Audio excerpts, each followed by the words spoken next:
رکھ رہا ہوں کہ جب وہ دور آئے گا پوری دنیا میں سوائے اسلام کے کچھ نہیں ہوگا۔ الحمدللہ الحنان المنان الذي خلق الانسان وعلمه البيان والصلاة والسلام على رسوله سيد الانس والجان وعلى آله واصحابه ذوي الخير والإحسان اما بعد فأعوذ بالله من الشيطان الرجيم بسم الله الرحمن الرحيم إن المنافقين يخادعون الله وهو خادعهم وإذا قاموا إلى الصلاة قاموا كسالى يراءون الناس ولا يذكرون الله إلا قليلا مذبذبين بين ذلك لا إلى هؤلاء ولا إلى هؤلاء صدق الله مولانا العظيم وبلغنا رسوله النبي الأمين المتين المختار الكريم ونحن على ذلك لمن الشاهدين والشاكرين والحمد لله رب العالمين۔ بارگاہ رسالت معاب صلی اللہ تعالی علیہ وسلم میں درود پاک کا ہدیہ پیش کریں۔ اللہم صلی علی سیدنا و مولانا محمد معدن الجود والکرم وآلہ واصحابہ الکرام وابنہ الکریم وبارک وسلم صلاة دائمة سرمدا ابدا۔ عزیزان گرامی وقار، اللہ عز و جل کا فضل و کرم و احسان ہے کہ ہم مومن ہیں، ایمان والے ہیں۔ ایمان کسے کہتے ہیں؟ ایمان یقین کرنے کو کہتے ہیں، ٹرسٹ کرنا، کسی پر بھروسہ کرنا، اعتماد کرنا۔ اب کس پر بھروسہ کرنا اور کس پر یقین کرنا؟ تو اسلام یہ بتاتا ہے کہ اللہ کو ایک مان کر اس پر یقین رکھنا یہ ایمان ہے، اس کی کتابوں کو، اس کے رسولوں کو، اس کے فرشتوں کو، قیامت کے دن کو، تقدیر کو، مرنے کے بعد دوبارہ اٹھنے کو، ان تمام معاملات کو اگر کوئی دل سے یقین کرتا ہے تو اسی کو کہتے ہیں یہ ایمان ہے۔ ایمان جو نام ہے یہ قلب کی، دل کی ایک کیفیت کا نام ہے، یہ نظر نہیں آ سکتی۔ کس کے دل میں ایمان ہے نہیں ہے یہ کوئی نہیں بتا سکتا، دل کی ایک کیفیت کا نام ہے۔ ظاہر سی بات ہے میرے دل میں ابھی کیا چل رہا ہے وہ آپ نہیں بول سکتے، آپ کے دل میں ابھی کیا ہے مجھے نہیں خبر ہے۔ تو دلوں کی کیفیت میں سے ایک کیفیت کا نام ایمان ہے۔ اسی طرح سے کفر بھی ہے، ایمان کا اپوزٹ کفر ہے۔ کفر بھی دل سے کسی کا انکار کرنا، اللہ کا یا رسولوں کا یا قیامت کا یا ضروریات اسلام میں کسی چیز کا انکار کرنا، اس کا بھی تعلق دل سے ہے اور زبان سے بھی ہے۔ اب یہاں پر مجھے آج جو گفتگو کرنی ہے وہ یہ ہے کہ دو قسمیں پوری دنیا میں موجود ہیں، ایمان والوں کی اور اہل کفر کی، کفار و مشرکین۔ ایک طرف کفار جو اپنے کفر کو برملا اظہار بھی کرتے ہیں، اعلان بھی کرتے ہیں کہ ہم اللہ وحدہ سبحانہ و تعالیٰ کو اقرار نہیں کرتے یا نہیں مانتے۔ وہ لوگ یہ کہتے ہوں قرآن کو نہیں تسلیم کرتے، رسول کو نہیں مانتے، وہ علی الاعلان کافر ہیں، وہ اپنے کفر کا اعلان بھی کرتے ہیں۔ اور انہی کے برعکس بحمدہ تعالی ہم ایمان والے ہیں، علی الاعلان اپنے ایمان کا اظہار بھی کرتے ہیں۔ ہم اللہ کو ایک مانتے ہیں، برملا ہم یہ ہر جگہ کہتے بھی ہیں، چھپاتے نہیں۔ قرآن کو حق کتاب تسلیم کرتے ہیں، رسول کریم صلی اللہ علیہ وسلم کو سب سے آخری رسول مانتے ہیں، یہ ہم کبھی چھپا کر کے رکھتے ہیں اس چیز کو؟ ایمان والے بھی کھل کر کے اظہار کرتے ہیں، کفار بھی اپنے کفر کا کھل کر اظہار کرتے ہیں۔ ان دونوں کے درمیان ایک جماعت ہے جس کا نام منافق ہے۔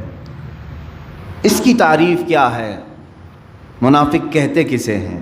میں آج اسی سلسلے میں آپ کو معلومات پیش کرنا چاہوں گا۔ فرمایا گیا کہ جو دل میں ہے اسے ظاہر نہ کرے، جو دل میں رکھا ہے اسے ظاہر نہ کرے، بلکہ جو دل میں موجود ہے اس کے خلاف بیان کرے، اسی کو منافق کہتے ہیں۔ دل میں کفر ہے، دل میں اسلام کا بغض ہے، عداوت ہے، دشمنی ہے، لیکن زبان سے کچھ اور باتیں کہتا ہے، اس کو منافق کہتے ہیں۔ منافق جو لفظ ہے یہ عربی سے بنا ہوا ہے، نفق سے یا نافقہ سے۔ عربی کی لغت اگر ڈکشنری دیکھیں تو آپ کو پتہ چلے گا کہ ایک جنگلی چوہا جس کے دو منہ ہوا کرتے ہیں اس کو نافقہ کہتے ہیں، جنگلی چوہا جس کو گوہ بھی کہتے ہیں، اس کے 2 منہ ہوا کرتے تھے. ہوتے بھی ہوں گے، ہم نے تو دیکھا نہیں، لیکن لغت میں یہ بتایا گیا ہے کہ اس کے 2 منہ ہوتے ہیں، کبھی ادھر سے کبھی ادھر سے کھاتا ہے. تو اسی طرح منافق کی 2 صورتیں ہوتی ہیں، 2 شکلیں ہوتی ہیں. کبھی وہ ایمان ظاہر کرتا ہے اور کبھی کفر ظاہر کرتا ہے. اور نفق کہتے ہیں ٹنل کو عربی میں، جو ٹنل ہوتی ہے نا، انڈر گراؤنڈ گاڑیاں جاتی ہیں، اس کو نفق کہتے ہیں عربی میں. اور نفق کے بھی 2 منہ ہوتے ہیں، ایک طرف سے گاڑی نکلتی ہے، داخل ہوتی ہے، اور دوسری طرف سے گاڑی نکلتی. اس کو ٹنل آپ انگلش میں کہتے ہیں اور اسی کو عربی میں نفق کہتے ہیں. اسی نفق سے منافق بنا ہے. کیوں نفق سے منافق کیسے؟ اس لیے کہ منافق جو ہے ایک راستے سے اسلام میں داخل ہوتا ہے، دوسرے راستے سے اسلام سے خارج بھی ہو جاتا ہے. وہ مجمع عام میں مسلمانوں کے ہاں لا الہ الا اللہ پڑھتا ہے اور کفار و مشرکین کے پاس جا کر ان کے خداؤں کی پوجا بھی کرتا ہے. تو یہ منافق ہے، ایک راستے سے داخل ہوا ٹنل کی طرح اور دوسرے راستے سے نکل بھی جاتا ہے. یہ سب سے ڈینجر قسم ہے منافقت کی. اب آپ کو اندازہ ہونا چاہیے، سورہ بقرہ ہم شروع کرتے ہیں. قرآن کی ابتدائی سورت، سورہ فاتحہ کے بعد جو سب سے پہلی سورہ ہے کون سی ہے؟ سورہ بقرہ. سورہ بقرہ جب آپ تلاوت کریں گے تو شروع سے لے کر کے جو آیتیں آئی ہیں، الف لام میم ذالک الکتاب لا ریب فیہ ھدی للمتقین، یہاں سے لے کر کے 5 آیتیں کنٹینیو ایمان والوں کی شان میں آئی ہیں. یؤمنون بالغیب، یہ غیب پر ایمان لاتے ہیں. ایمان والے لوگ اللہ کو دیکھے نہیں پھر بھی ایمان لاتے ہیں. یقیمون الصلاۃ، نمازوں کو قائم کرتے ہیں، اور اللہ نے انہیں جو کچھ بھی دیا ہے وہ اس میں خرچ کرتے ہیں، اور جو اللہ نے ان پر اتارا ہے کتابوں میں اس پر یہ یقین رکھتے ہیں. اولئک علی ھدی من ربہم واولئک هم المفلحون، یہی ہدایت پر ہیں اور یہی اللہ کی بارگاہ میں کامیاب بھی ہیں. 5 آیتیں ایمان والوں کے لیے ہوئیں، 5 آیتیں ایمان والوں کے لیے. اس کے بعد پھر آیتیں ہیں کفار و مشرکین کے لیے. ان الذین کفروا سواء علیہم اانذرتہم ام لم تنذرہم لا یؤمنون ختم اللہ علی قلوبہم وعلی سمعہم وعلی ابصارہم غشاوہ ولہم عذاب عظیم. اللہ فرماتا ہے جو لوگ کفر کر چکے، اب ان کے لیے اے محبوب برابر ہے، ان کو آپ ڈرائیں نہ ڈرائیں وہ ایمان نہیں لائیں گے. کون؟ کافروں کے لیے. اللہ ان کے دلوں پر مہر لگا چکا ہے، ان کے دلوں میں کوئی بات حق کی پہنچتی نہیں ہے، ان کے کانوں پر پردہ ہے، ان کی آنکھوں پر پردہ ہے. یہ کس کے لیے کہا گیا؟ کفار کے لیے. اب میں ترتیب آپ کو بتا رہا ہوں. سورہ بقرہ جو شروع کی سورہ ہے قرآن کی، شروع سے لے کر 5 آیتیں مومنوں کی شان میں آئی، 2 آیتیں کافروں کے مذمت کے لیے بیان کی گئی. وَمِنَ النَّاسِ مَن يَقُولُ، یہاں سے آیتیں شروع ہوتی ہیں، دوسرا رکوع شروع ہوتا ہے. یہاں سے لے کے کنٹینیو 13 آیتیں صرف منافقوں کے متعلق بیان فرمائیں. اللہ رب العزت نے 13 آیتیں کنٹینیو منافقین کے متعلق آئی ہیں. اس سے اندازہ ہو سکتا ہے کہ یہ کفار و مشرکین سے بھی زیادہ ڈینجر قسم کی ایک جماعت ہے، کیونکہ کفر ظاہر ہے اور اسے ہم پہچانتے ہیں، شرک ظاہر ہے اور ہم اسے پہچانتے ہیں، لیکن منافقت ایک ایسی قسم ہے جو ہمارے درمیان ہو تو ہم کو بھی نہیں معلوم، کافروں کے درمیان ہو تو کافروں کو بھی نہیں معلوم. یہ دونوں کو دھوکہ دینے والی جماعت ہے. اسی لیے قرآن میں اللہ نے فرمایا یخادعون اللہ والذین آمنوا، یہ اللہ کو دھوکہ دینے کی کوشش کرتے ہیں اور ایمان والوں کو. وما یخدعون الا انفسهم، لیکن ساتھ میں رب تعالیٰ نے یہ بھی فرمایا وہ سوائے اپنی جان کے کسی کو دھوکہ دے ہی نہیں سکتے، وہ خود اپنے آپ کو دھوکہ دے رہے ہیں. منافق کی پہچان کیا ہے؟ احادیث کریمہ میں بیان کی گئی ہیں. علامات بہت ساری اس کی ہیں، مشہور علامات میں ذکر کرتا ہوں. اللہ کے نبی صلی اللہ تعالیٰ علیہ وسلم نے فرمایا آیت المنافقی ثلاثۃ. اے مسلمانوں، آج میں یہ قسم آپ کے سامنے جو بیان کر رہا ہوں، ڈر جاؤ اس بات سے کہ کہیں نفاق نہ آ جائے ہمارے دل میں. اس لیے کہ کفر آپ سے نہیں ہوگا، شرک نہیں ہوگا، آپ اس سے گھبراتے ہیں، دور بھاگتے ہیں، لیکن منافقت ایک ایسی چیز ہے کب تمہارے دلوں میں آ جائے پتہ بھی نہیں چلتا. کیسے آتی ہے وہ میں بتاتا ہوں. منافقت کی 2 قسمیں بیان کی گئی ہیں، ایک نفاق عملی ہے، ایک نفاق اعتقادی ہے. عقیدے میں منافق بھی ہوتا ہے اور عمل میں بھی منافق ہوتا ہے. دونوں چیزوں کی تشریح میں کروں گا. پہلی چیز تو میں یہ بتاتا ہوں کہ کیوں یہ منافقت کے متعلق میں نے آج موضوع کو چھیڑا ہے. کیونکہ رب تعالیٰ نے جہاں دردناک عذابات کا ذکر فرمایا ہے قرآن پاک میں جہنم کے 5ویں پارے کی اخیر صفحے کی آیت ہے سورہ نساء میں. اللہ تعالیٰ فرماتا ہے ان المنافقین فی الدرک الاسفل من النار. اللہ فرماتا ہے جہنم کے سب سے نچلے طبقے میں ہم منافقین کو رکھیں گے. سب سے نیچے والا طبقہ. یہ نیچے والے طبقہ کیوں کہا گیا؟ اس لیے کہ وہاں سے نکلنے کی کوئی صورت ہی نہیں ہے. وَلَن تَجِدَ لَهُمْ نَصِيرًا. اللہ فرماتا ہے ہرگز ان کے لیے کوئی مددگار وہاں نہیں پہنچے گا، نہ ان کی آواز کہیں کسی دوسرے تک پہنچے گی. یہ کس کے لیے؟ منافقین کے لیے. جہاں کافروں کے عذاب کی بات آئی ہے، عذاب عظیم آیا ہے، عذاب علیم ہے، عذاب مہین ہے، لیکن منافقین کے متعلق کہا گیا جہنم کے سب سے نچلے طبقے میں وہ رہیں گے، سب سے نیچے والے حصے میں رہیں گے. عزیزان گرامی اوقات، منافقت کیسے ہے اس کے متعلق آیتیں بھی ہیں. پوری سورہ منافقون آ گئی 28ویں پارے میں. پوری سورہ ہے منافقون. اذا جاءك المنافقون قالوا نشهد انك لرسول الله قالوا نشهد انك لرسول الله والله يعلم انك لرسوله والله يشهد ان المنافقين لكاذبون. یہاں سے سورہ شروع ہو رہی. کیسے آتے ہیں منافق؟ حضور صلی اللہ علیہ وسلم سے رب تعالیٰ فرما رہا ہے اے محبوب، منافقین آپ کے پاس آتے ہیں اور یوں کہتے ہیں ہم گواہی دیتے ہیں کہ آپ اللہ کے رسول ہیں. یہ کہتے ہیں آپ اللہ کے رسول ہیں، اور رب تعالیٰ فرماتا ہے اللہ ضرور جانتا ہے کہ آپ اللہ کے رسول ہیں، لیکن اللہ اس بات کی گواہی دیتا ہے کہ منافق جھوٹ بول رہے ہیں. وہ آپ کو آخری رسول نہیں تسلیم کرتے ہیں. وہ تو صرف جنگوں میں موجود مال غنیمت حاصل کرنے کے لیے آپ کے پاس آ رہے ہیں. جب دیکھا اسلام کا بول بالا تو جماعتوں میں شریک ہو گئے، اور جب دیکھا کہ اسلام پر کوئی مصیبت آئی تو یہاں سے چھوڑ کر چلے گئے. اس طرح کی مثالیں مدینہ طیبہ میں بہت مرتبہ ہوئیں. اللہ کے حبیب صلی اللہ تعالیٰ علیہ وسلم جب مدینہ طیبہ تشریف لائے تو یہاں سب سے بڑا جو خطرہ تھا وہ یہودیوں سے زیادہ منافقین سے تھا. ہر بات جا کر لیک کرتے تھے یہودیوں کے پاس، عیسائیوں کے پاس، کہ محمد صلی اللہ تعالیٰ علیہ وسلم آج یہ پلاننگ کر رہے تھے، یہ باتیں کر رہے تھے. ہر چیز یہاں کی لے جا کر وہاں پہنچاتے تھے. کئی دنوں تک یہ معاملہ چلتا رہا.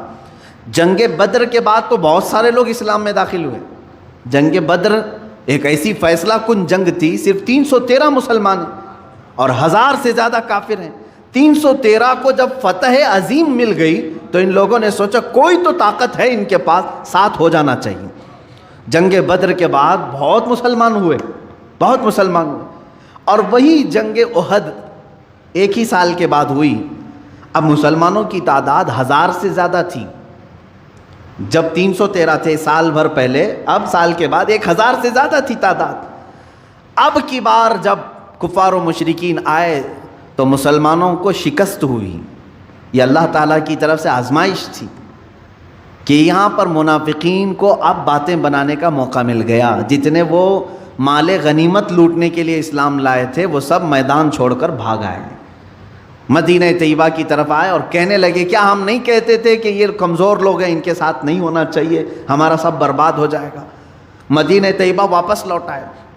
یہ منافقت کی اقسام تھیں میرے عزیزو. اسی طرح یہ معاملہ چلتا رہا جنگ خندق میں بھی کئی منافقین حضور صلی اللہ تعالیٰ علیہ وسلم کو چھوڑ کر صرف یہ بات کہہ کر کے آئے ہمارے مدینے میں عورتیں تنہا ہیں، ہم آپ کے ساتھ نہیں کھڑے ہو سکتے، دشمن کا خطرہ ہے، ہماری عورتیں بغیر گھر کے ہیں، بغیر چھتوں کے ہیں، ہم ان کے پاس جا رہے ہیں. اللہ کے حبیب صلی اللہ تعالیٰ علیہ وسلم کو اور ان کے جانثار صحابہ کو چھوڑ کر یہ پوری منافقین کی جماعت چلی گئی. یہ حضور صلی اللہ علیہ وسلم کے زمانے سے چل رہی بات. میرے عزیزو، اب میں منافقت کی اقسام بتاتا ہوں کہ ہمیشہ جس کی فطرت میں غدر ہے، دھوکہ ہے، وعدہ خلافی ہے، سمجھ لو کہ اس کے اندر نفاق آ گیا ہے، منافقت اس کے اندر آ گئی. علامتیں میں بتاتا ہوں، بخاری شریف کی بھی حدیث ہے. اللہ کے حبیب صلی اللہ علیہ وسلم فرماتے ہیں آیت المنافق ثلاثۃ. منافق کی علامتیں 3 ہیں، 3 مشہور علامتیں. اذا حدث كذب واذا اؤتمن خان واذا وعد خلف او کما قال النبی صلی اللہ علیہ وسلم، فرماتے ہیں اس کی پہلی علامت یہ ہے کہ جب بات کرے گا تو جھوٹ بولے گا. دوسری علامت یہ، اس کے پاس اگر امانت رکھو گے تو کھا جائے گا، خیانت کرے گا. تیسری علامت یہ ہے کہ جب بھی وعدہ کرے گا تو مکر جائے گا، وعدہ خلافی کرے گا. یہ تو منافق کی اقسام بتائی گئی ہیں. جھانک کر کے دیکھ لو کہیں ان تینوں میں ہم تو نہیں پڑے ہوئے ہیں، مبتلا تو نہیں ہو گئے کہیں. خاص طور پر تاجر لوگوں سے، بزنس کرنے والوں سے مخاطب ہو کر کے بزرگوں نے فرمایا تمہیں کثرت سے جھوٹ کا سامنا کرنا پڑتا ہے، اور اس جھوٹ پر اگر تم نے کنٹینیو مداومت اختیار کر لی تو تم منافقت کے سٹیج پر پہنچ جاؤ گے. منافق کی ایک علامت یہ ہے کہ اپنی بات کو منوانے کے لیے بار بار قسمیں کھاتا ہے.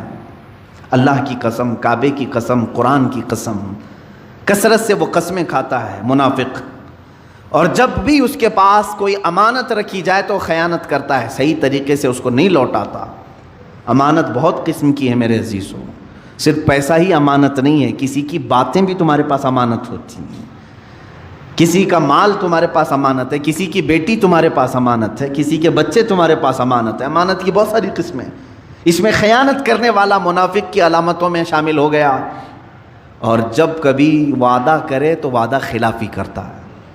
وعدہ کرتا ہے کہ میں فلاں تاریخ کو آپ کو پیسے دے دوں گا، میں فلاں تاریخ کو آپ سے ملاقات کر لوں گا، فلاں تاریخ کو یہ کام کر لوں گا، اور پھر مکر جاتا ہے. فرمایا گیا اس کے اندر منافقت آ گئی ہے.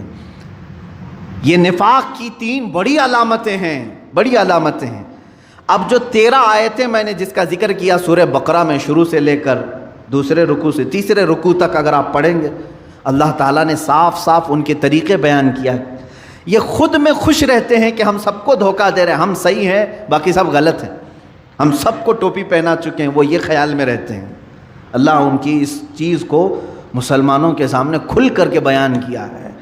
وہ خود اپنے زوم میں مبتلا رہتے ہیں کہ ہم سب کو دھوکہ دے رہے ہیں، حالانکہ اللہ ان کے دھوکے سے ہر مسلمان کو بچاتا بھی ہے. اللہ تعالیٰ محفوظ رکھتا ہے. اگر منافقین کے دھوکے سے ہم محفوظ نہیں رہتے تو یہ کب کے اسلام کی جڑیں کاٹ چکے ہوتے ہیں، کیونکہ یہ چوہے کی طرح داخل ہوتے ہیں جماعتوں میں اور قطر بھی نہیں کرتے ہیں. اگر ان کو کامیاب ہی ہونا ہوتا تو 14 صدیوں تک اسلام کا یہ پودا نہیں لہلہا رہا ہوتا. یہ کاٹ چکے ہوتے، یہ اپنی تمام تر کوششیں کر چکے ہوتے ہیں. بظاہر یہ کامیاب دکھتے ہیں لیکن مولا تعالیٰ ان کو خائب و خاسر اور ذلیل کرتا ہے ہر زمانے میں، ہر زمانے میں. میرے عزیزو، منافقت سے ہمیشہ بچنے کی کوشش کرو اور دعا کرتے رہو کہ اللہ میرے دل میں کبھی منافقت نہ آئے. یہ آتی کیسے ہے؟ اس کا سارا دار و مدار محبت رسول پر ہے. اگر یہاں ہلکی سی بھی بات خرابی آ گئی تو سیدھے اس کے اندر منافقت آ جائے گی. اگر نبی کی بات کو، میرے آقا صلی اللہ تعالیٰ علیہ وسلم کی بات کو ہلکا سمجھ لیا، کمتر سمجھ لیا، سمجھ لو کہ وہ گر گیا ایمان کے درجے سے اور منافقین میں آ گیا. ایک صحابی ہیں حضرت عمرو بن سعید رضی اللہ تعالیٰ عنہ. عمرو بن سعد یا عمرو بن سعید ہیں. یہ ان کا چچا تھا جلاس. یہ دونوں لوگ مدینہ طیبہ کے کنارے رہتے تھے. جلاس جو ہے حضور صلی اللہ تعالیٰ علیہ وسلم کی مجلس میں ہمیشہ حاضر رہنے والا، اور وہ اپنے چھوٹے بھتیجے کو عمرو کو لے کر کے بارگاہ رسول صلی اللہ تعالیٰ علیہ وسلم میں حاضر ہوتا تھا. جب بھی حضور صلی اللہ تعالیٰ علیہ وسلم کے جماعت میں حاضر ہو تو یہاں پر جو باتیں سنی جاتی تھی اس پر عمل کرنے کی کوشش کرتے. عمیر بن سعد، عمیر بھتیجے کا نام، یہ چھوٹی عمر کے تھے. چچا خود ہاتھ پکڑ کر کے بارگاہ رسول میں لے کر کے آتا تھا. ایک دن ایسا ہوا کہ چچا نہیں آیا، جلاس بن سویت یہ نہیں آیا. بھتیجا عمیر بن سعد یہ بارگاہ رسول میں حاضر رہا، اور حضور اکرم صلی اللہ علیہ وسلم نے اس دن ایک بشارت سنائی. اے لوگوں، ان قریب اللہ تعالیٰ قریش پر ہمیں فتح عظیم عطا کرے گا اور ہم خانہ کعبہ شان سے داخل ہوں گے.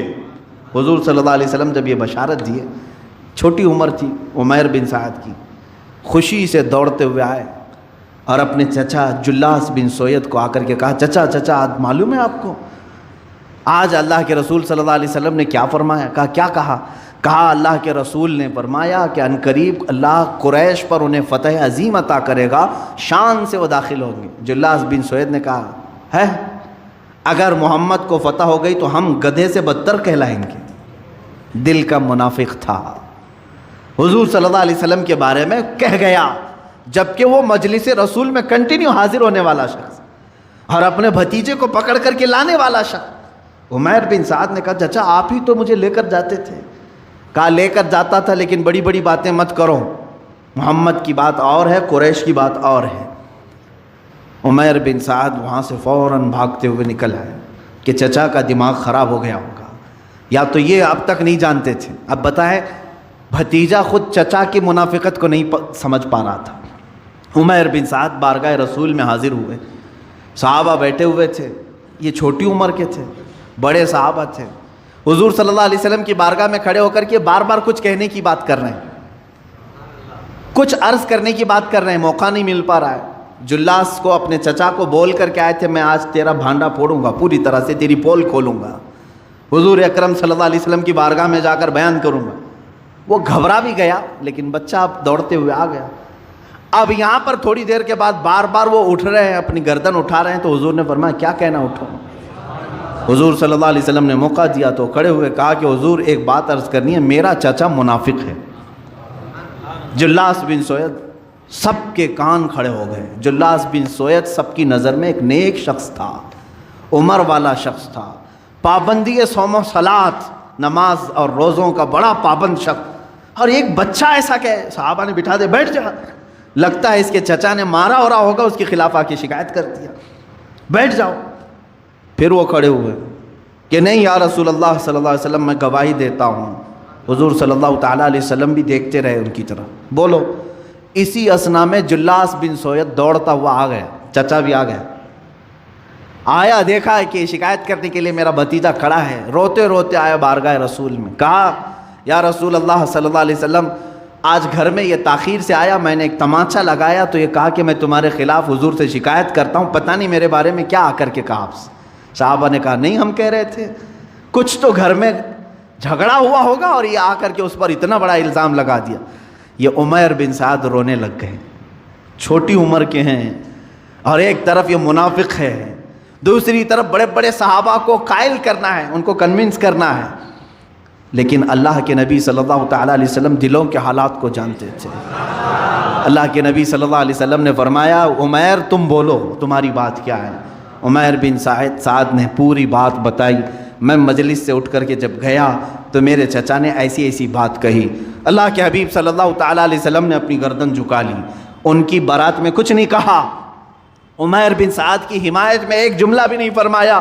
صحابہ جواب کے انتظار میں، جلاس کھڑا ہے، اچانک جبرائیل امین آیت لے کر کے آ گیا، وَلَقَدْ قَالُوا كَلِمَةَ الْكُفْرِ وَكَفَرُوا بَعْدَ إِسْلَامِهِمْ۔ اللہ نے فرمایا اے حبیب یہ سچ کہہ رہا ہے، یہ کافر ہو چکا ہے اسلام لانے کے بعد جو آپ کی شان میں گستاخی کر رہا تھا۔ قرآن کی آیت آئی 10ویں پارے میں، اللہ تعالیٰ کے حبیب صلی اللہ علیہ وسلم نے فرمایا عمیر بن سعد کی گواہی اللہ نے قبول فرمائی ہے۔ عزیزان گرامی وقار، کسی بھی منافق کو اگر آس پاس پاؤ تو کھل کر کے اس کا اظہار کرو، کوئی تمہاری بات مانے نہ مانے اللہ تمہاری تائید میں ہے، اللہ تمہاری حمایت میں ہے۔ اسی لیے میں آج کہتا ہوں منافقین اگر ہماری جماعت میں کہیں نظر آئیں تو اس کا اظہار ہو، بتا دیا جائے کہ اے مومنین ان منافقین سے بچو جو بظاہر تمہیں اسلام کے نام پر گمراہ کریں گے اور لے جا کر کے کسی اور کی گود میں ڈال دیں گے، تمہیں جہنم کے راستے پر لگا دیں گے۔ عزیزان گرامی منافقین کی اور علامتیں جو قرآن پاک نے بیان کی وہ سنیں آپ۔ اللہ کے حبیب صلی اللہ تعالیٰ علیہ وسلم نے ایک وقت ایسا بھی آیا کہ جب مدینہ رسول میں مسجد نبوی میں نام لے لے کر کے حضور صلی اللہ علیہ وسلم نے ان کو اٹھایا۔ اب آپ یہ کہتے ہوں گے کہ کسی بھی جماعت کے خلاف، کسی بھی مکتب فکر کے خلاف آپ لوگ کیوں بولتے ہیں؟ میرے عزیزو سنو، باضابطہ مدینہ طیبہ میں مسجدیں بھی بننے لگی تھیں، ایک مسجد نبوی ہے، اور منافقین جب کھل کر کے کچھ نہیں کر پا رہے تھے تو ایک مسجد انہوں نے الگ سے بنانا شروع کیا، ایک الگ سے اپنا مرکز بنا رہے تھے، اور مسجد قباء کے قریب کہ وہاں سارے لوگ اپنے جمع ہو کر کے گرو گھنٹہ فیصلے کریں گے حضور صلی اللہ علیہ وسلم کے خلاف۔ اس کو مسجد ضرار کہتے ہیں، قرآن پاک میں ہے۔ اور انہوں نے حضور صلی اللہ علیہ وسلم کی بارگاہ میں کیا بہانہ پیش کیا؟ کہا کہ ہم کو لمبا ہوتا ہے مسجد نبوی آنے کے لیے، مسافت زیادہ ہے، ہم وہیں پر نماز پڑھ لیں گے، اپنی جماعت کر لیں گے، کبھی کبھار آپ کے پاس آئیں گے، یہ بہانہ کر کے مسجد بنائیں۔ لیکن اس مسجد میں فتنے ہوتے تھے، سوائے رسول پاک کی گستاخی کے اور کچھ نہیں ہوتا تھا۔ وہاں پر ہمیشہ مسلمانوں کو توڑنے کی باتیں ہوتی تھیں۔ وہ مسلمان ہی تھے، بظاہر چہرے سے مسلمان تھے، حضور صلی اللہ علیہ وسلم کے پیچھے نمازیں پڑھتے تھے اور وہاں بیٹھ کر کے فیصلے اس طرح کے کرتے تھے۔ ظاہر سی بات ہے، اللہ رب العزت نے قرآن میں آیت نازل فرمائی، وَالَّذِينَ اتَّخَذُوا مَسْجِدًا ضِرَارًا وَكُفْرًا وَتَفْرِيقًا بَيْنَ الْمُؤْمِنِينَ، وہ لوگ جنہوں نے مسجد بنائی ہے ضرر دینے کے لیے، مسلمانوں کے درمیان فرقہ بنانے کے لیے، لمن حارب اللہ ورسولہ، جو لوگ اللہ اور اس کے رسول سے جنگ کرنا چاہتے ہیں، اللہ نے اپنے حبیب صلی اللہ علیہ وسلم کو حکم دیا کہ اس مسجد کو ڈھا دیا جائے، ختم کر دیا۔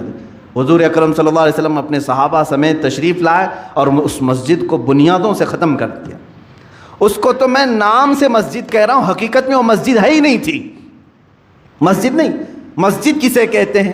اسی کی آیت میں 11ویں پارے میں اللہ نے فرمایا، لَمَسْجِدٌ أُسِّسَ عَلَى التَّقْوَى، مسجد وہ ہے جو تقوی کی بنیاد پر رکھی جائے، اللہ رب العزت اور اس کے حبیب صلی اللہ علیہ وسلم کے عشق اور محبت کی بنیاد پر رکھی جائے، وہ مسجد ہے۔ اور جس مسجد میں منافقت ہو، وہ چاہے 10 مینار والی ہو کہ 14 مینار والی ہو، اسے مسجد نہیں کہا جائے گا۔ جہاں سے محبت رسول صلی اللہ تعالیٰ علیہ وسلم کی خوشبو آتی ہے، وہ مسجد اگر جھونپڑی میں بھی ہو تو وہ مسجد ہے، وہ حرم ہے۔ اور اگر بغض رسول اور عداوت رسول جس جگہ سے سنائی دے رہا ہو، وہ مسجد نہیں کہلائے گی میرے عزیزو، ایک پکی عمارت ہے بس، اور کچھ نہیں ہے۔ اس طرح سے اللہ کے رسول صلی اللہ علیہ وسلم کو اس کو ختم کرنے کا حکم دیا گیا۔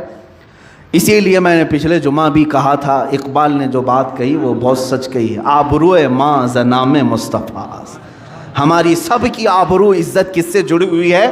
نام مصطفیٰ سے۔ اس میں اگر ذرا برابر بھی کمی آ گئی تو سمجھ لو نہ تم مسلمان ہو نہ تم انسان ہو، تمہاری کوئی حیثیت نہیں ہے۔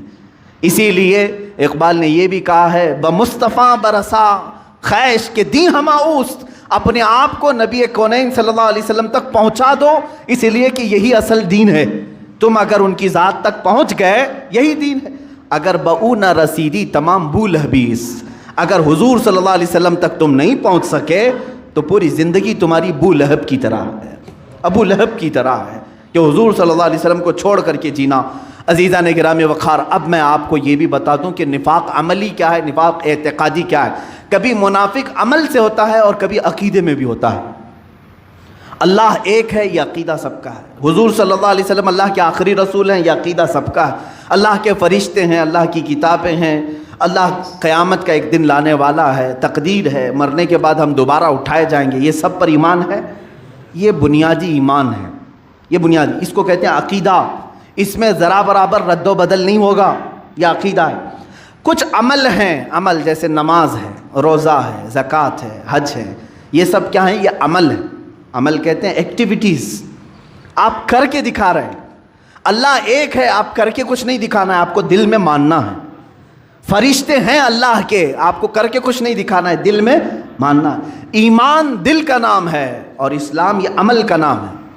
عمل میں اگر کوتاہی کرتا ہے کوئی بندہ تو بزرگوں نے فرمایا کہ اس کے اندر عمل کا منافق آ گیا ہے۔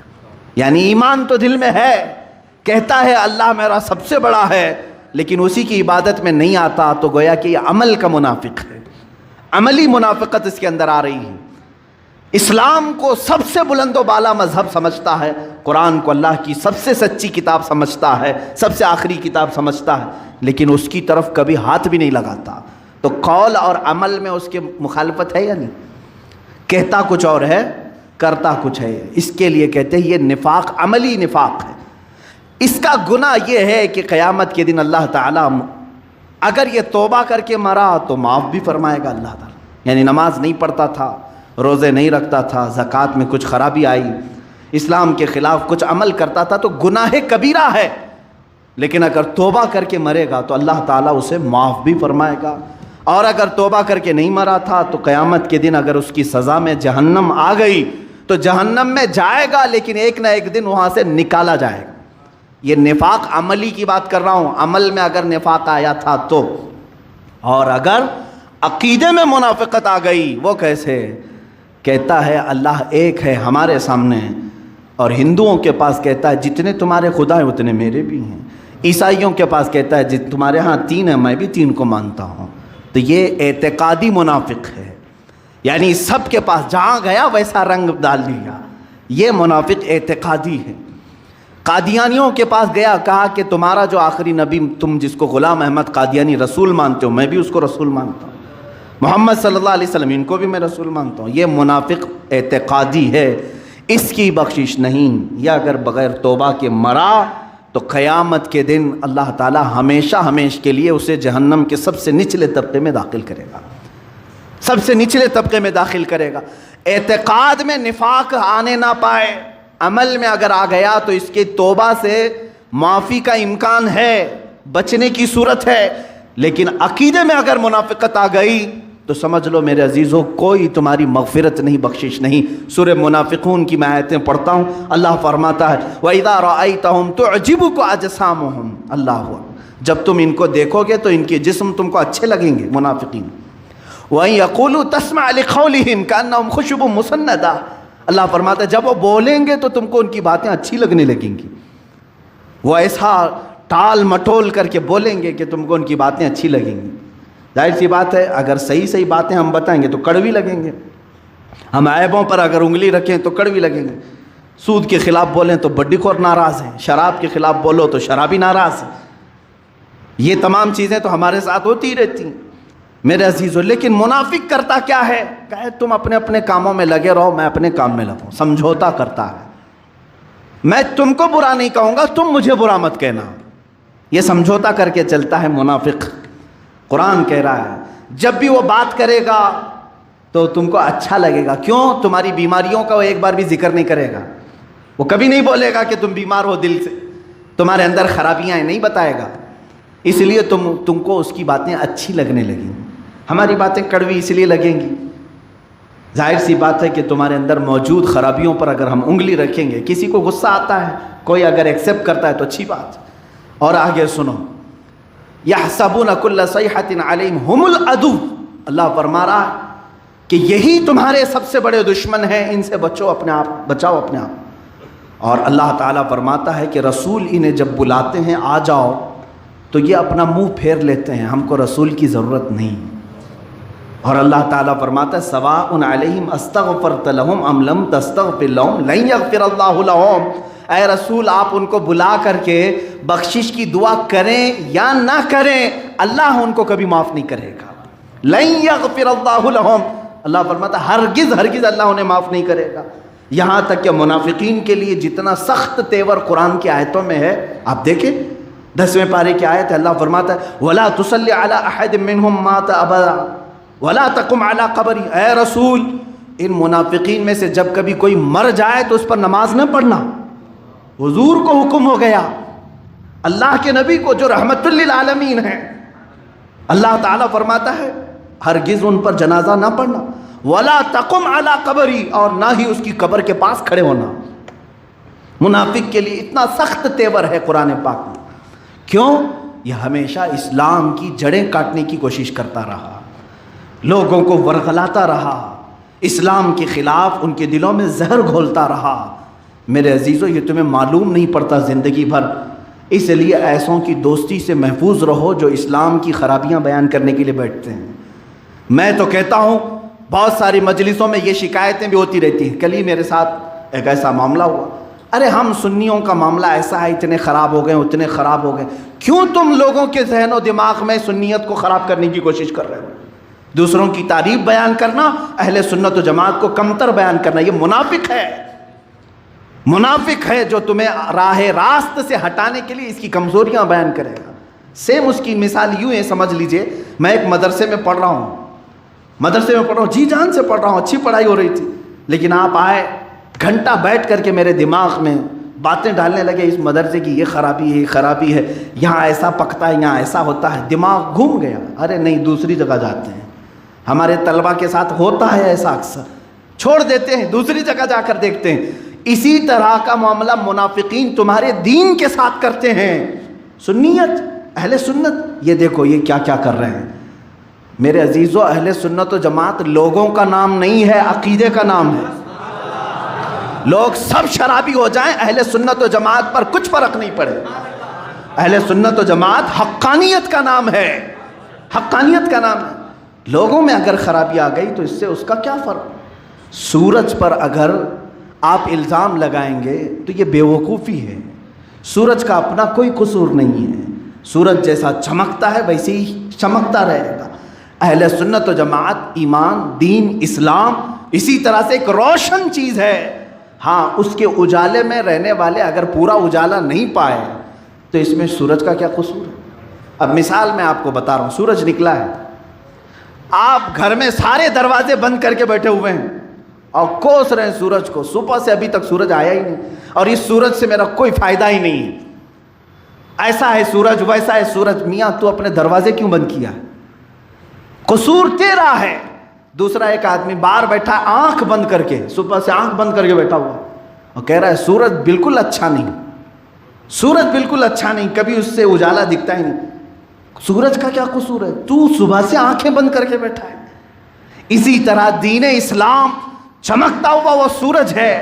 تم اگر اپنے دل کے دروازے بند کر کے بیٹھے رہو گے, ہو سکتا ہے تمہیں فائدہ نہ پہنچے, اسلام کا اس سے کوئی قصور نہیں. میرے عزیزو, اس طرح کی جماعتوں میں منافقین آتے ہیں اور تمہیں ہماری کمیاں اور خرابیاں بتا کر کے اس سے دل برداشتہ کرنے کی کوشش کرتے ہیں. اس وقت دعا یہ کرنا, یا مقلب القلوب ثبت قلبی علی دینک. یہ میرے آقا صلی اللہ علیہ وسلم دعا فرماتے تھے, اے دلوں کو پھیرنے والے خدا, میرے دل کو اپنے دین پر ہمیشہ قائم رکھ, میرے دل کو ہمیشہ اپنے دین پر قائم رکھ. ہم نے پھرتے ہوئے لوگوں کو بہت دیکھا ہے جو تیرے در سے یار پھرتے ہیں. اعلیٰ حضرت فرماتے ہیں جو تیرے در سے یار پھرتے ہیں در بدر یوں ہی خار پھرتے ہیں. وہ ایک بار پھر گئے, در بدر خار پھرتے ہیں. عزیزان گرامی وقار, اب میں آپ کو یہاں پر صاف صاف یہ بتانا چاہوں گا منافقین اس زمانے میں کیسا کام کرتے ہیں. یہ تو زمانے رسول کی بات تھی. اللہ کے حبیب صلی اللہ تعالیٰ علیہ وسلم کے زمانے میں انہوں نے جنگوں میں, جہاد میں کفار و مشرکین کو ہماری باتیں لیک کیں. حضور صلی اللہ علیہ وسلم کی جنگی ترتیبات کو لے جا کر کے ان کے سامنے بیان کرتے. یہاں کہاں غلہ رکھا ہے, کہاں اناج رکھا ہے, یہ سب جا کر بتاتے تھے. یہ منافقین اس وقت اس طرح کے دھوکے دیے. بغداد کو ہلاکو نے جو تباہ کیا, کسی اور کی وجہ سے نہیں, ہمت ہی نہیں تھی ہلاکو کی. ابن القمی نام کا ایک شیعہ تھا جو ہلاکو سے مل گیا تھا جا کر کے, اور بغداد کے سارے خزانے, سارے جو اہم پوائنٹ ہے وہ جا کر ہلاکو کو اس نے بتایا, اور اس سے ساز باز کر کے خلیفہ بغداد کے خلاف ہلاکو کی سپورٹ میں آ کر پورے بغداد کو تباہ کیا. لیکن کیا ہلاکو نے ابن القمی کو چھوڑ دیا؟ اس کو بھی مارا. منافق کی یہی حال, اس کی حالت یہی ہے. وہ ساتھ تو دیتا ہے دشمنوں کا, لیکن خود بھی اپنے آپ کو بچا نہیں پاتا, خود اپنے آپ کو بچا نہیں پاتا, خود بھی اسی آگ میں جھلس جاتا ہے. اسی طرح میرے عزیزو, اب ہمارے دور میں اگر کوئی بھی اس طرح منافقت کی صفت لے کر کے, چاہے وہ جبہ پہنے, قبہ پہنے, ٹوپی پہنے, امامہ پہنے, اور چاہے کہیں سے بھی کوئی بات لے کر کے آئے, صرف یہ دیکھنا کہ یہ مجھے مدینہ رسول تک پہنچا رہا ہے یا پھر کفار و مشرکین کی تھیلی میں ڈالنے جا رہا ہے. وہیں تم فیصلہ کرنا. اگر یہ مجھے سیاست کی بات کر کے, حکومت میں عہدے دلانے کی بات کر کے, یہاں سے سبسڈی لانے کی بات کر کے مجھے قائل کرنے کی کوشش کر رہا ہے, تو گویا کہ مجھے بکرا بنا کر کسی کافر کے جھولے میں ڈالنا چاہ رہا ہے. تم برملا یہ کہو ہم تو بازار مصطفیٰ میں بکنے والے لوگ ہیں, کسی ایسے پیر کے ہاتھ بھی ہم نہیں لگیں گے جو ہمیں لے جا کر کے مودی کے ہاتھ میں بیچنا چاہے. ہم کسی ایسے شیخ کو بھی نہیں مانتے جو کسی ایسی ظالم حکومت کے پنجوں میں بیٹھ کر کے تلوے چھاٹتا ہو. عزیزان گرامی, یہ منافقین کی وہ جماعت ہے. میں برملا اظہار کرتا ہوں اس بات کا کہ مسلمانوں پر آج کے حالات میں کس قدر سختیاں ہیں کس کو نہیں معلوم. جو فلسطین کے نہتے بچوں کا قتل عام کر رہے ہیں, ان اسرائیل سے ہاتھ ملانے والا مسلمان ہے. مسلمان ہے. یہ UAE کے جتنے بھی بڑے بادشاہ ہیں یہ منافقت کی اعلیٰ قسموں میں آ گئے ہیں. سعودی کے حکام یہ منافقین جو مسجد حرم کے ممبر سے امام کو یہ خطبہ دینے لگاتے ہیں کہ اسرائیل کے لیے اب تعلقات استوار کر دیا جائے. ایک بار بھی انہوں نے فلسطین کے حق میں نہیں کہا کہ وہاں کے بچے مارے جا رہے ہیں. تمہارے اندر اسلام اور مسلمانوں کی ہمدردی نہیں، کفار و مشرکین کو گلے لگانے کی ہمدردی زیادہ ہے. عزیزان گرام وقار، 400 کے قریب علماء اسلام کو سعودی عرب نے جیل میں رکھا ہے. جنہوں نے اپنے خطبے میں رد کیا ان کو جیل میں بند کر دیا گیا. اور امریکہ کا صدر ٹرمپ آتا ہے تو اتنے سونے سے اسے لاد دیا جاتا ہے. سعودی عرب کے ہی ایک شخص نے مجھے کہا تھا تقریباً انہوں نے اپنے 10 سال کے حج کی کمائی صرف اس صدر کو دے دیا ہوگا. انہوں نے اس کو کتنے کلو سونے کی تلوار دی، اور جتنے آئے تھے ان کو سب کو گھڑیاں، 250 لوگوں کو مہنگی گھڑیاں، اور ایک ایسی جہاز جس میں 70 کمرے موجود ہیں، یہ سب گفٹ کے طور پر دیا ہے. کس کو؟ مسلمانوں کے قاتل، فلسطین کو اجاڑنے والے ٹرمپ. اور کبھی ایک طرف دیکھو تو ائمہ کرام، علماء اسلام کو جیل کی سلاخوں میں بند رکھا گیا ہے. جو دعوت اسلام دیتے تھے انہیں آج بھی سڑایا جا رہا ہے جیلوں میں. اس کو کہتے میرے عزیزوں منافقت. جو دولت اور ہوس اور لالچ کی وجہ سے اسلام کے یہ دشمن ہیں، ان کے سفید جبوں کو نہ دیکھنا، ان کے اقال اور ان کے تمام شماغ کو نہ دیکھنا. یہ وہ لوگ ہیں جو قاتلین مسلمین ہیں، مسلمانوں کے قاتل ہیں. اور انہی کی ریال پر پلنے والے یا ڈالر پر پلنے والے یا پاؤنڈ پر پلنے والے دنیا میں زر خرید پیر بھی ہوتے ہیں، خریدے ہوئے ٹٹو ہوتے ہیں، اور خریدے ہوئے کئی عالم بھی ہوتے ہیں جو مسلمانوں کے درمیان اختلاف پیدا کرنے کی کوشش کرتے ہیں. تم آپس میں لڑتے رہو، بھڑتے رہو، ایک دوسرے کو قتل کرتے رہو، اور یہ بیٹھ کر کے گدیوں میں مسکراتے رہیں گے. ہم نے تو اپنا کام کر دیا. آپ کتاب پڑھ لینا، موجود ہے. ہیمفرے ایک یہودی تھا، وہ مسلمان بن کر کے تقریباً 25 یا 30 سال اس نے خدمات کیا. کہاں کہاں، ترکی میں، عراق میں. وہ خود اپنی داستان لکھا ہے ہیمفرے. اس کتاب کا نام ہیمفرے کے اعترافات. کافی سال پہلے میں نے پڑھا تھا. اس نے کہا میں مشن پر نکلا تھا، میں نے حدیث پڑھا، قرآن پڑھا، تفسیر پڑھا، سب پڑھا، اور پھر مسلمانوں کی مسجد میں بیٹھا اور درس بھی دیا مسلمانوں کو. بصرہ اور کوفہ کے مسلمانوں میں شیعہ اور سنی کی لڑائی میں نے خود شروع کرائی تھی. اس نے اعتراف کیا. اس طرح میرے عزیزو ان منافقین کو پہچاننے کی ضرورت ہے. عبداللہ بن سبا وہ ایسا منافق ہے جس نے شیعہ جماعت کو وجود میں لایا. یہ وجود میں لایا ہے. مسلمانوں میں کوئی فرقہ نہیں تھا، کوئی جماعتیں نہیں تھی، یہ لے کر کے آئے.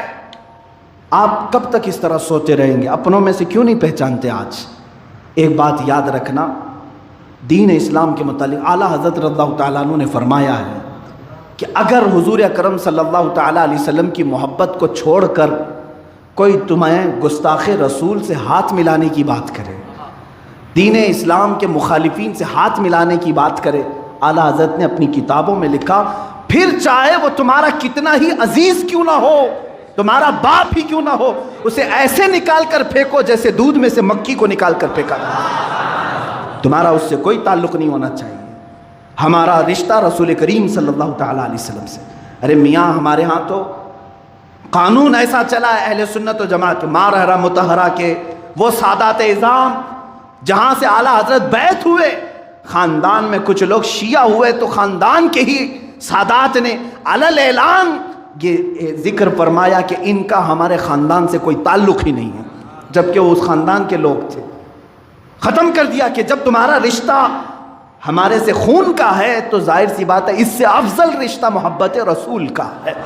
اگر اس میں کمی آئی تو تمہارا ہمارے خاندان سے کوئی تعلق نہیں. ہم اس اہل سنت و جماعت کے پلیٹ فارم پر ہیں. ہمارے ہاں شخصیتیں اہم نہیں ہیں، ٹوپیاں داڑیاں اہم نہیں ہیں، ہمارے ہاں محبت مصطفیٰ اہم ہے.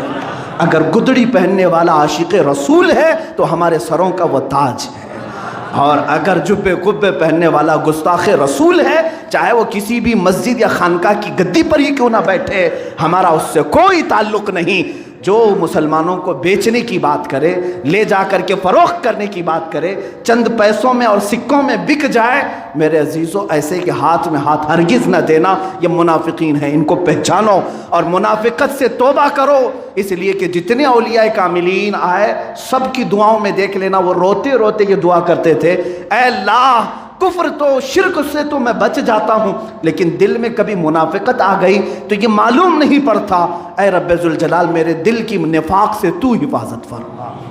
مسلمانوں اس سے دعا کرو کہ اللہ ہم کو منافقت سے بچائے، نفاق سے بچائے۔ دیکھو آج ہماری جماعت میں کچھ لوگ منافق آ کر کے مسلمانوں کا عقیدہ خراب کر چکے ہیں۔ عام نوجوان اب صحابہ کی شان میں گالیاں دینے لگا ہے۔ ان کو کون اس طرح لایا ہے؟ کون ہے جو اکسایا ہے؟ شان امیر معاویہ کے خلاف بھونکنے والے، سبزیاں بیچنے کی ان کی قدر نہیں ہے، جو دیوار بنانے کے کام کرتے ہیں، جھاڑو جھاڑنے کے کام کرتے ہیں، یہ شان امیر معاویہ میں کتے کی طرح بھونک رہے ہیں۔ ان کو آخر یہاں تک لایا کون؟ ان کے پیچھے کوئی نہ کوئی ایسا منافق ہے جو جماعت اہل سنت میں داخل ہو کر کے، جماعت اہل سنت کا نام لے کر کے ان کو بغض صحابہ سکھاتا ہے۔ سمجھ جاؤ میرے عزیزو، آج صحابہ کی شان میں اس نے سکھایا، کل تمہیں یہ بھی کہے گا کہ رسول مر کر مٹی میں مل گئے، معاذ اللہ رب العالمین۔ سمجھ جانا اہل سنت و جماعت سے اگر سر منہ بھی انحراف کرو گے تو گمراہی ہے، کھائی ہے۔ اللہ تبارک و تعالی ہمیں ان تمام چیزوں سے محفوظ رکھے۔ ہمارا عقیدہ وہی ہے جو ہمیں ہمارے بڑوں نے سکھایا ہے، انہیں جانا، انہیں مانا، نہ رکھا غیر سے کام۔